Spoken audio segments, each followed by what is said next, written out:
Hey there, it's me, Movie Reviewer Next Door, and if you hear a cat, yeah, there's a cat screaming, I know. We have a new cat for now that it caught at work, so sorry about that. But today, we've got another longer review, yay! Y'all are finally getting more content. I don't think this will be a super long review though. The film I just watched was Black and Blue from 2019, directed by Dion Taylor, who I've seen at least one of his films called Fatale with Hilary Swank and actually I'll look it up. It's from 3 years ago. It was one of those like premium VOD movies. Michael Ealy. It was mainly starring Michael Ealy, but on the poster Hilary Swank is first, but she's more the villain. But I wasn't big on that movie. The first half I was like, okay, this is kind of a Fatal Attraction, but turning the tables in a weird way. And then the second half kind of turned into something that I just really wasn't a big fan of. This film is better. This film did way better. I gave this a 9 out of 10 on Letterboxd, and I'm going to tell why. First off, if anyone has any requests or has any questions for me, ask anything. Well, I mean, I'll tell you if it's I can't answer it, but you can see by the lights I did like the movie quite a bit. I do have issues with how it tackled the themes of like crooked cops and, well, specifically the racial stuff. That's basically my biggest issue with the film, because the film itself is a very tense, very intense thriller tale of survival of this main character named I forgot her name. It's not that the film is forgettable, I just have a terrible memory. A rookie cop named Alicia West, who basically is doing a ride along, or not a ride along, but she's with this one other cop who is black, who goes to an abandoned building, and, well, she ends up witnessing him with these two DA agents killing a drug dealer. And then she gets shot at, and then she's basically on the run for the entire movie, trying to get the body cam footage to the correct authorities in order to rat out these dirty cops. Pretty interesting plot. It has been done before.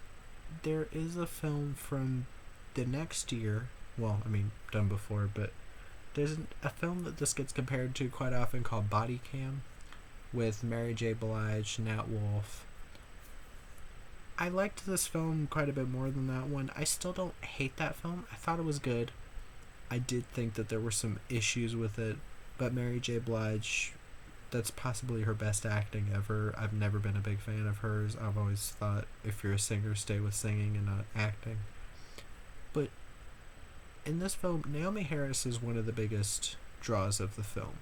She does a great job portraying this character. She's not all bullshit tough. Like, it's not like a hot bimbo that they like threw into the role and was like, oh, yeah, we put a hot woman in there. People will think she's a strong female character. There are ways to do that, where you take a hot actress who also has the right build or has the right mannerisms. You can do that. Like Jennifer Garner. Like Jennifer Garner in Peppermint. I know a lot of people hate that movie. I really liked it. I don't think it's a 10 out of 10. I think it's maybe an 8. So good for me. Like, solid action. Jennifer Garner's great as an actress, and she fit that role. I think that's about the same here. Naomie Harris fits the role. She plays it well. Excuse me. She has many moments where she shines acting-wise. You've also got Tyrese Gibson from Too Fast, Too Furious, I think, was his big thing, and then he was in the Furious series in other installments. I never really got that far into the Fast and Furious movies. I think I've seen the first, the second, and the fifth. I really liked the fifth, I remember. But I'll probably go through those someday. Maybe do a big long video going through my thoughts on them all. Or maybe just a series. But yeah, the villains, it's not really a twist who the villains are. Frank Grillo, Bo Knapp, and what's the black dude's name? Whatever, he's a big dude. They worked as the villains. They were a bit over the top. Frank Grillo is good at playing over the top, though. He's good at selling it. And you've also got Mike Colter. Mike Colter was in the television show Evil with whatever. It was a Paramount. It was a CBS show for one season, and then it was on Paramount Plus. Awesome show, and just watch it. Katja Herbert, that's her name. Just watch that show. It's fucking awesome. Like, it's like horror, gothic, comedy. It's so good. But otherwise, Mike Colter is in this. And Mike Colter is also going to be in the upcoming Plane with Gerard Butler. No, not upcoming. It's already out. What am I talking about? He's in that, starring alongside Gerard Butler. I can't wait to see him in that. He's good in this, too. He's a bit hammy, I guess is the term I'd say. In certain scenes, he's a bit sniveling, drug dealer kind of look. But he looks like he's having fun, which is nice. It's nice to be able to tell that the actors are having fun. Story-wise, the film works. The film, it's not a film that's like the story is like the main thing of it. It's more so a jumping point for the thrills, the action, and all that. This isn't. I wouldn't exactly class this an action thriller. It does get that term thrown around quite a bit. There's maybe 3 action scenes. There's one kind of extended shootout in a drug den. There's like a fist fight and excuse me. There's like a shootout. The shootout in the drug den. There's an extended fist fight, and there's a car ramming, which was probably my favorite moment. It was actually pretty badass how it happened. But yeah, this is more of a thriller. It's more of a thrill a minute, like never really stops to like let up, and it works for that.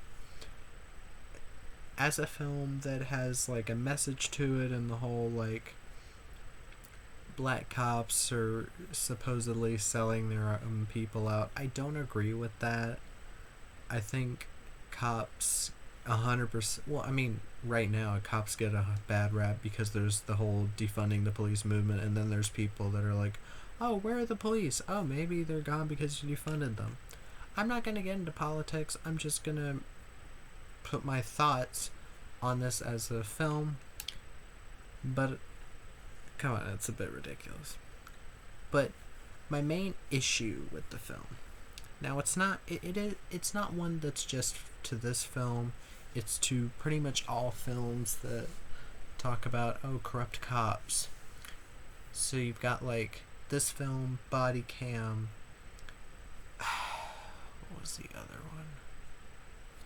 There's probably another one that I know, but I just can't think of it right now. Where pretty much all of the good characters are black and all of the bad characters are white.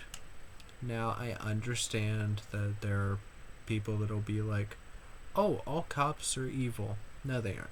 You can't be like that. You can't straight-facedly say that, or say that all white cops are evil or racist and all black cops are good. There have been black cops that have done bad. There have been white cops that have done bad. It's an equal thing.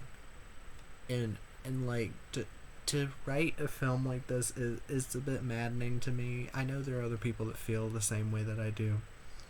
But it's just, this film does do that a bit. It doesn't harp on it as much as others. Body Cam was definitely worse with that, with how it portrayed the crooked cops.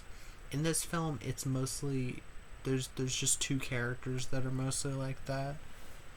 And they aren't big parts of the film, but they are the most cringy parts of the film that really just kind of drag it down during those moments. But it's like a total maybe 4 minutes of the film that they're even mentioned, so it's not enough to make me hate the film. Also, there's just another issue. The action,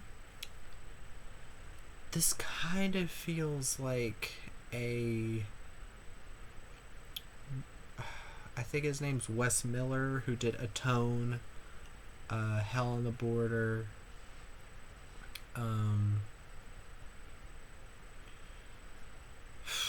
trying to think of I think Omar Epps was in it.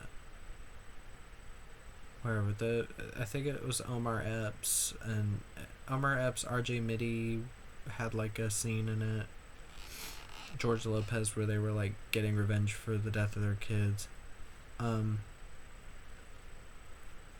that director's movies, for the most part, the films themselves look good, but then the action scenes, the CG really kind of takes it down a notch, and it just doesn't really work.